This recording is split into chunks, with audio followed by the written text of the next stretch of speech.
Happy Minecraft 1.15, everybody. Welcome on back to Building with Whip. Today, we are starting a brand new project in our single player survival world and our first project ever in Minecraft 1.15. I am so excited about this one.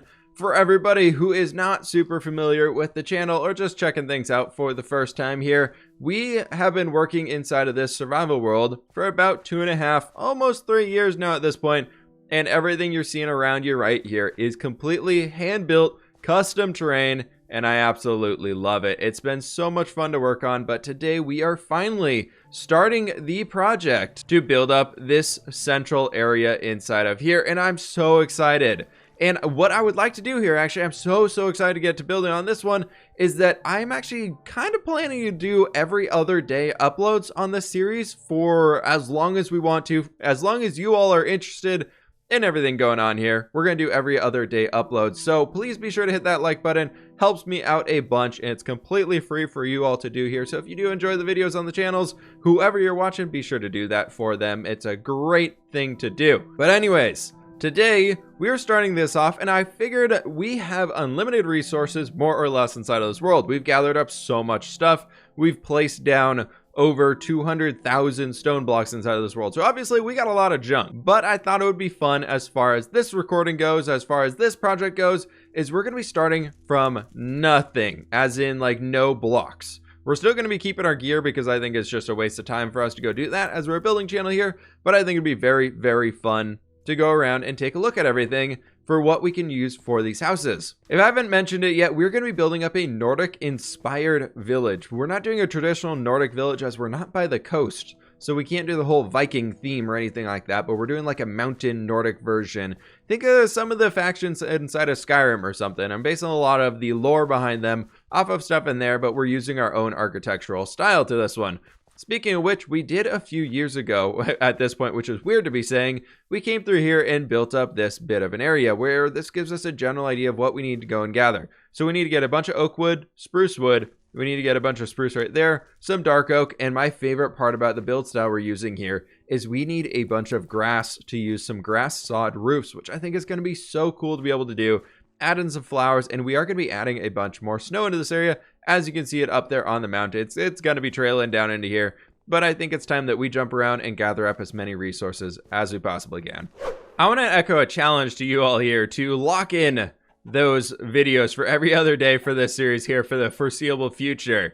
If we can get to 2,000 likes on this episode, we will lock that in there. So please be sure to go do that one. But anyways, that's our mountain biome. Everything that you're seeing right up there is where we're actually going to be building things. So this is all floating, which gives us an interesting idea. But what I'm down here for right now is we can tackle a few of the things. What I want to be using a lot of inside of here is some oak wood, because oak wood is going to be great for adding some details into the builds. Whether we're using planks, strip logs, or just the regular things, I think it's going to be awesome for the style that we have down here. So I'm going to spend a bit of time gathering up these trees and just getting some oak wood out of here, and we can break down quite a few of these ones, and then we'll be jumping around. And I think it might be time to do a little bit of combat underneath this area, because we definitely need some bones to be able to get some white dye and all of that fancy stuff. And we might need to bone meal some stuff in order to get the grass looking nice on top of the roofs. Next up on our list of stuff to gather is going to be a bunch of this here spruce wood. I figured coming over to the Mega Taiga biome was probably our best bet to be able to get a bunch of this stuff, because probably spruce is very important when we're looking for like a Nordic themed build. So I was thinking over here is probably a good starting point. I kind of want to grab up some mossy stone as well, but I don't know how well that's going to fit in with our snowy theme here, but I think I'll grab quite a little bit of it. And there is a jungle actually right next to us here, what we were flying in over, and I think some jungle wood could be pretty useful inside of this as well. If there's any ideas that you all have for things that we can try to accomplish inside of this Nordic city here, one thing that I do want to do is I want to make sure that this city that we're building, this village that we're building here, is a fully functional survival base, so that everything in here has its Minecraft function to it, not only just here to look cool, you know? So we're actually going to have like a reason for things being in here. I want to include enchanting setups, storage rooms, all of that good stuff. Maybe some auto super smelters. I definitely want to build like a giant like sky forge of sorts. I think that's kind of what it's called inside of the Elder Scrolls games, which is basically just a giant Nordic forge just that was used to create the strongest of metals just because of how hot it could get. I think that'd be really cool to come up with those. As myself, I am quite the builder. I like to build more than anything in this game, which is kind of why we didn't do the full reset of going back down to square ground zero with wooden tools and all that stuff, is I want to get right back into the building. But if that's something that you all think would be interesting, maybe we could do that the next time around. Should we try and do a challenge of where we literally just drop everything? We drop literally everything we have and start from zero, like exactly zero, of resetting your experience, no tools, no armor. Is that something that would be more fun to y'all? Let me know. But I got some more spruce wood to gather up here, and then we're going to be getting back over and getting some building on. Well, running around over here, I found this jungle monument. I haven't seen one of these for a very, very long time, so we should be able to just run right down in here. Make sure we disarm our traps, and so we don't get blown up right there by the arrow. Not sure. Ooh, I almost forgot about the second one. Nice. There we go. Get rid of that one. And we got some iron. Ooh, that's cool. We got a gold. Ooh, gold horse armor and some bamboo. I have like none of that stuff inside this world. We have like no bamboo to our name. I know it's easy to farm. Oh, hello, buddy. Oh, you're very, very dark. Very dark. Why does fire not emit light? Oh, skeletons. No. Oh, right. There's the second room back here. It's been so long since I've been in one of these. More iron. Ooh, and bones. Now we don't have to go kill skeletons. Oh, thank God. Now, the last thing I wanted to gather up a little bit of, just so that we could have it on hand, because it's not really near our mountain area, and it probably isn't the easiest thing to get, is I would like to pick up a bunch of sand down here, because I think sand will be great to be able to make some glass. So, you know, that's probably pretty important. Let's get rid of those jungle leaves. We're not going to need them, and we probably really don't need that horse armor. But we do need a bunch of this sandy goodness down here, and I think probably a stack is going to do, because that'll give us 4 stacks of panes, so we should be good to get started off of that at least. Welcome back up to the village, everybody. We're going to be building up some Nordic longhouses, which I am super excited for. What I want to do is make it more of our own unique style, though. Nordic longhouses are typically long rectangles that just come up to a peak roof, and they have a door at the front center, and they usually have a door on the back, and then the inside is very, very open concept. But I want to do something a little bit more different than that. So we're going to start with a 7 long front here. Then we bring 1, 2, 3, 4, 5, 6, 7 right here. And then I actually wanted to bring ourselves out a little bit and bring this over 1, 2, 3, 4. And then we do a little 5th one right here. And then that brings us out to 7 at this end here as well. And then we can kind of bring this back in this block here, and then probably just extend ourselves out another 3 that way. I think that's going to be a good shape. These are going to be some bigger houses. They're long houses after all, so we want them to be, I don't know, maybe long. I think that's going to be a great way that we can go here and bring in a little bit more of that realism, that realistic vibe that we're really missing out in a lot of the other ones that we could have gone for. If we went to really, really small village house styles like we've done in the past, we would kind of be losing out something on this one. Now, this is the general shape we're going for here. One important thing to note inside of our world is that since we're building on this custom train, which unfortunately we're going to be coming to have to deal with here and eat the repercussions of not filling in the train when we did it the first time, is you'll see a lot of these darker areas appearing up below where we are right now. And the way that I want to do these houses that we have is I think it'd be really fun to make them kind of buried deep down in the ground. So you kind of walk into a house and then you walk down. So you're going to walk down a block. So you're going to take like a little half slab step down, and that'll give us a way to make it feel a lot warmer and cozier, because the closer you are to the earth typically is about the warmer that you are, especially when you're thinking of like being super cold and snowy outside. So I'm going to spend some time just getting this stuff worked out. Also, one thing that I forgot that we needed to gather up, which was used in a lot of our builds, like this one right here, is we need a heck of a lot of dark oak. Thankfully, part of our city build that we're doing over here is going to be expanding into this dark oak forest. You can see there's a line tracing along right there along the end. So we actually need to chop these trees down anyway, so we're doing 2 projects at once by gathering up some dark oak wood from here. One of those great tips that I have for a lot of people who ask me consistently of like, how do you stay inspired? How do you keep working inside of the same Minecraft world? And it's, well, if you can do simple things like this where you're helping yourself out at a future point, it makes it a lot easier in the long run.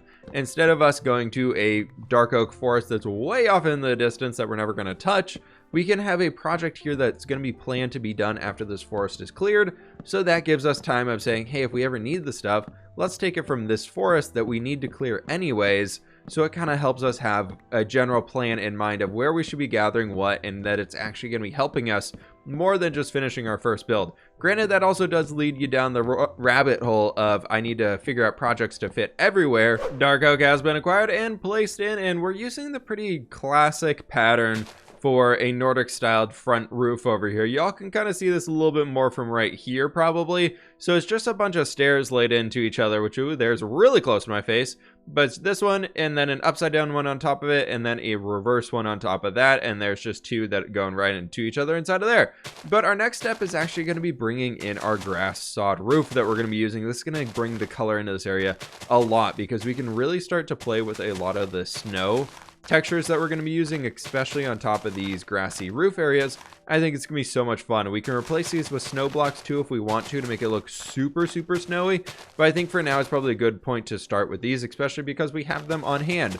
But as y'all can probably see right now, I don't have that many of them left because I'm only using what I was able to get out of clearing this area. Thankfully, we also got some dirt out of it, so as long as we save a few, we can get them on every single section. We can at least get some grass throughout here, and that should allow all of these ones to grow up. So we can just do something like this, and then I definitely have enough dirt right here to be able to get this going all the way around. Don't want to break that one. And there we go. The general shape of the house is finished up as far as the roof being in here, but it looks a little ugly from the interior inside because there's just, you know, dirt. We got to fix that one. What I'm thinking we can do with that is we can bring in a little bit of the oak wood that we had been using and turn that into some stair blocks, and then take a lot of these stair blocks that we have inside of here and just border those along the inside. I think it's going to lighten up the ceiling as well, which is another thing that we want, because lightening up the ceiling like we're doing right here is going to make this place feel a lot bigger than it currently is. I do want to get they kind of had like fire pits inside of their home, so we can have like a big old fire pit somewhere in here, and we'll have a cool ventilation area in the top. Not a typical chimney, but I think I've got a cool idea in mind that we can use for that. So we just got a lot more building stuff that we need to do, but we're getting there. We're getting a lot of work done already in today's episode. I'm moving our last little bit of stuff in here, and somehow we are just constantly attracting llamas and traders. They just are not despawning at all.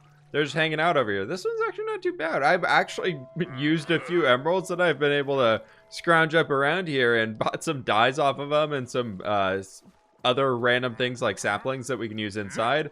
But like these have some cool ones. I kind of want to buy the ferns off of that guy, but I need to go get some more emeralds first. But the entire interior is now done. I still got to decorate out here, and I'm honestly thinking like something just like this could be fine just for now. I kind of want to change that to like a barrel or something. But check this out. You enter in right here. It just feels so cozy. Look at this. Oh my gosh, we come right down here instantly into a bit of a carpeted area where we got a small workstation over here. Decided to not do the little kids room right there, but I did it actually right up in this way, and I think we can change that way to get up right there and make it a little bit better. Then there's just a bedded area right here. This ladder leads up to another storage area that I still have yet to fill out apparently, and then we've got the rest of this area, which is very tight, and I wanted to keep this beam right here where we have those trapdoors. I wanted to keep it very solid. I'm thinking about honestly changing it out for, let's try this here real fast. Where's some of my spruce wood? Right in there. I kind of want to see what it's going to look like if we just bring in this going all the way up to the top instead. And I think one of our ladders, nope, we got it back. Cool. You know, I think that actually breaks it up even more. I think that's actually probably better doing it that way instead. We'll leave that for now, and I'll mess with it maybe and stare at it for a few minutes. Just do some villager noises of, But anyways, that's this whole section right here. Lots of storage, lots of open space. Kind of like I was talking about, we're going for this longhouse style. So they're very open throughout here, but they had a lot of upper compartmented areas. The one thing I didn't quite include is benches along these sides. I didn't have very much more brown, and I wanted to use it on the carpet. In my texture pack currently, brown beds are actually like a wooden bench. So I was going to use those along the side, like this is our note blocks. But anyways, I brought in some more jungle to get a bit of a green highlight, and that leads us over into this area, which is a storage room / bedroom area, which is more or less what I'm going for. This house is probably going to be our storage room for this entire project. Then here we have just a bunk bedded area and a bunch of storage right over there, and you can come up here and we got 2.5 more two double chests and a small chest right there too. And it's looking great. Now is going to be the fun time though. Now is where we get to start working on detailing this outside area and making it feel much more snowy. Much more like we're in a mountain, cold, snowy area, like all those things up there. I keep trying to zoom with Optifine. It's never going to work. But the plan is now is I want to bring a bunch of snow layers throughout here, mix this stuff up and make it look a lot better. And I think I'm gonna use a lot of the plan that I'd been using over in these areas where I'd started to add some of the snow into these lower sections, which is going to be really easy to see at our first house that we did way long ago if we don't hit our face on a tree, is you can just see these patches. There's just patches of snow over here. The idea that I have in mind is that we're currently in the fall time up in this mountain biome, so the first snows are starting to come in here. All of the crops are ready to be harvested or almost getting ready, and they're just kind of right on that edge of it's getting into the snowy time. So not a lot of the snow is really piled up too much, but maybe the mountains are fully covered in snow, kind of like these are right now. That's going to be going consistent around there. But that's the type of vibe that I'm trying to go for now. So now let's see if we can put that into action.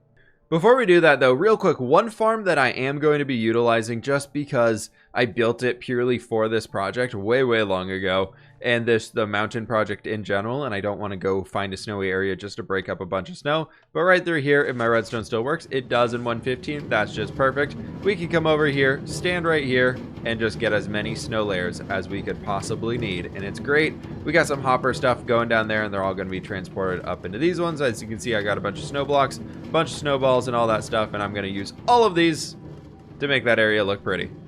And there we have it, folks. These llamas are still not leaving, but I've added a bunch of snow. I added a custom tree, and it's all looking fancy schmancy in here, and I'm so happy. This is so cool. I planted a few carrots in here and making it look like a little thing like this. I wanted our Nordic people for a very long time to be our carrot farmers and our pig herders, so we're going to be incorporating a lot of little like pig sties and things like that throughout the area that I think are going to be super cool. But here's a better glimpse of what our snow looks like up on top. That farm was really coming in clutch, because the way we get that full snow texture on the side, because right now it's that on top of grass, is these are actually snow blocks. So if you see this in anywhere that I'm doing, that is where I'm actually throwing in a snow full block deliberately, so that we can make it look like the area is really piled up with snow and stacked up to the brim. But I'm super happy with it. I think, however, that's actually going to have to do it for today's episode. I'm super excited to be doing these back-to-back uploads on this series. I'm so pumped to be getting some work done here, and I really hope y'all are excited. So please be sure to hit that like button if you are excited about working on this village, doing some new things in this series, mixing some things up, and adding some new life into here. Hit that subscribe button if you're brand new, and I'll catch you all on the flip side.